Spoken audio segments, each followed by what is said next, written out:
Bismillah walhamdulillah wassalatu wassalamu ala rasulillah amma ba'da assalamu alaykum wa rahmatullahi wa barakatuh. Hurmatli dostlar, sağlıqları stolan tağı jin jana şeytanlar alamı ötülүүчү masalesi jinderden tosulуучу, korgonуучu жолдор, kurallar uşul masalede Kur'an'dın orduna gelgenmiz. Uşul masaledegi Kur'an'dın paydaları, Kur'an menen dem salуу, kayсы ayatlar özgöçö ekendigine toktolgonmiz.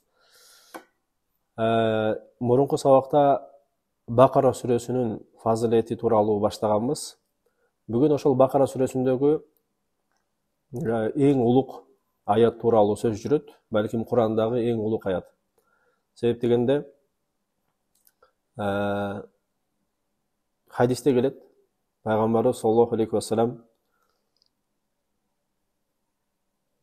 kabar beret. Abu Hurayra radıyallahu anhudan hadis gelet. Peygamberimiz aytat, her bir nersenin örköçü var deydi. Örköçü degende büyük darajası, uluktuğu degen manide. Jana Kur'an'dın örköçü bul Bakara süresi degen. Sebep degende Bakara süresinde uluk ayat var degen. Kayсы үйde uşul ayat okula turgan bolsa, şeytan oşol үйдөн çıkıp gidet. Bul ayatul kursi degen. Ayatul kursi. Barız bilebиз. Kur'an'dın en uluk ayatı. Bölük hadiste oşul nersege işaret kılınat. Peygamberimiz sallallahu aleyhi ve sellem Ubay ibn Ka'b radıyallahu anhudan surayt. Kayсы ayat Kur'an'da en uluk dep oyloysun dep Ubay ibn Ka'b'dan suraganda, Ubay ibn Ka'b bir kança jolu aytat, Allah jana anын elçisi jakşыраак bilet deydi. Peygamberimizga adeptin negizinde şır ile жооп бербейт. Biroq Peygamberimiz şu bir kança jolu suraganda, anan Ubay ibn Ka'b aytat, Allahu la ilahe illa huvel hayyul qayyum deydi.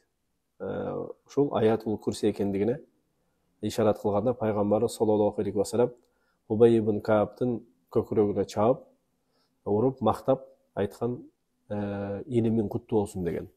Bundaç aytkanda sen tuğra ekendigine Peygamberimiz işaret kılgan. Demek, en uluk ayat Kur'an'da bu ayatul kursi eken. Sebep degende bunun oşol dem salуудагы en çoğ ordu var. Dem salуу masalesinde kayсы ahval bolbosun bul ayat okulat. Kayсы ahval bolbosun, sıyqır bolobу, көз тие болобу, көрө албастык болобу, өзгөчө жин шайтандарга каршы ошол аят өзгөчө окулат. Канча көп окулса, ошончолук жиндерге бул өтө кыйын болот. Себеп дегенде хадистерде келет.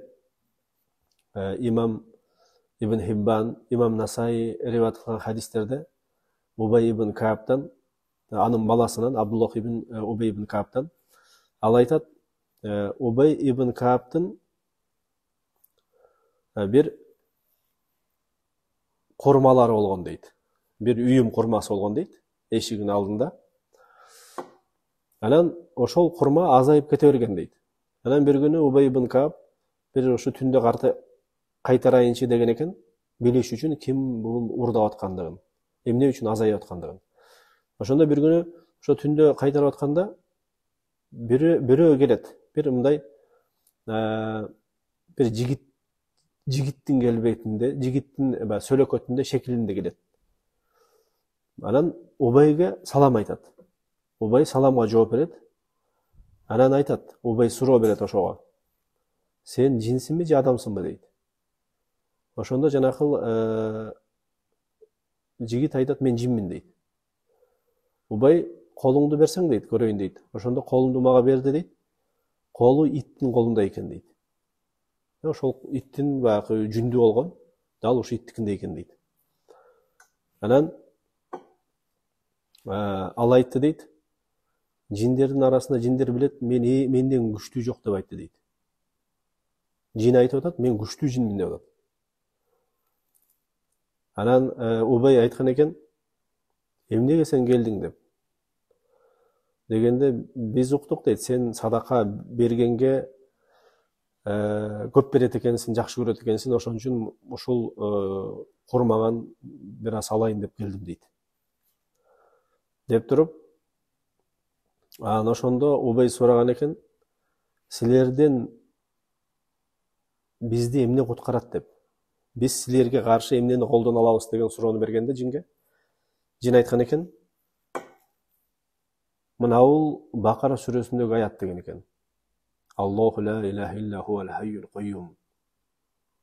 Эгерде ушул аятты ким кечинде окуй турган болсо, анда эртең мененкиге чейин бизден сактанган акыбалда болот дейт.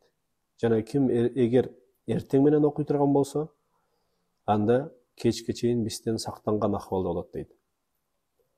Демек жин өзү кабар берип атат, ушул аятка биз туруштук бере албайбыз дейт. Ошондо эртең менен Убай пайгамбарыбызга кабар бергенде ушул окуяны пайгамбарыбыз айткан экен, Ыплас чын айткан экен деген. Ыплас дегенде ошол жинди айтып атат, шайтанды айтып атат. Ыплас бирок чын айтты дейт. Демек Аятал Курси өтө улук аят болот.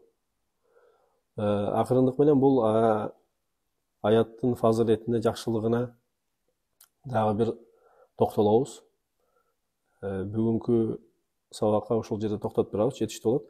Жана адаттагы бүгүнкү дуа маселесинде үйрөнүүчү дуабыз бул саламды таркатуу. Саламды таркатуу. Себептеги саламдагы дуа маселесинде түшүнсө болот.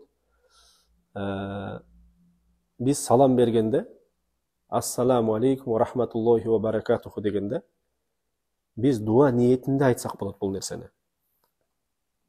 Себептегенде мааниси Аллахтын тынчтыгы, рахматы жана берекеси болсун деген мааниде. Ушундай которулат. Демек сен дуа айтып атасың. Бул жөн эле бир жолукканда же ажырап кетип аткандагы сөз эмес. Буга маанисине көңүл бурган акыбалда ушул Аллахтан тынчтык болот, Аллахтан рахмат болот, Аллахтан береке болот деген ниет менен жолуккан кишиңе эгер ушул сөздөрдү айта турган болсоң, албетте Аллах Таала ушул дуага жооп берет. Себептегенде Аллах Таала ыймандуулардын дуаларына жооп берүүчү зат болот. Хадисте келет, имам Муслим риваят кылган хадисте Абу Хурайра радыйаллаху анхудан пайгамбарыбыз саллаллаху алейхи ва саллям айткан, силер жаннатка бейишке кирбейсиңер ыйман келтирмейинче деген. Жана силер ыйман келтирбейсиңер бири-бириңерди жакшы көрмөйүнчө. Мен силерге бир нерсеге жолдоймбу, бир ишти айтайынбы? Эгер ошол ишти кыла турган болсоңор, бири-бириңерди жакшы көрөсүңөр. Саламды таркаткыла деген. Салам мусулмандардын бири-бирине болгон сүйүүгө себеп болот. Канчалык ушул нерсеге ыйман келтирип ишенген акыбалда ихлас менен эгер бири-бирибизге айта турган болсок, албетте Аллах Таала ошол саламдын себеби менен жүрөгүбүзгө мусулмандарга сүйүүнү салат, махабатты салат, үлпөттү салат.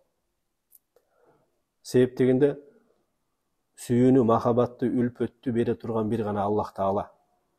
Себептегенде жүрөктөрдүн баары Аллах Тааланын эки манжасынын ортосунда. Ошол себептен Аллахка жалбарган акыбалда ошол себепти аткарыш керекпиз жана натыйжасын Аллахка тапшырыш керекпиз. Бул жерде эң негизги нерсени айтып атат. Ыймандын эң негизги нерселеринен бул мусулманды жакшы көрүү. Себептегенде мусулманды жек көрүү бул ыймандан эмес. Ыймандын кемчилиги. Себептегенде ыйман, чыныгы ыйман мусулмандарды үммөттү жакшы көрүүнү буйруйт. Албетте кимдин мусулмандарга болгон сүйүүсү күчтүү болгон сайын ошончолук ыйманда күчтүү болуп кете берет. Канчалык алсыз болгон сайын ыймандан алсыз болуп төмөндөп кете берет.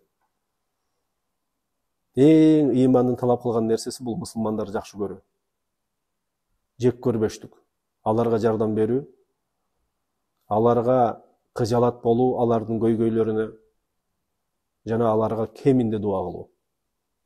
Жана ошол мусулмандарды сүйдүрө турган дуалардын бири бул жолуккан сайын тааныган жана тааныбаган мусулмандарга салам берүү дайыма. Саламды жайылтуу.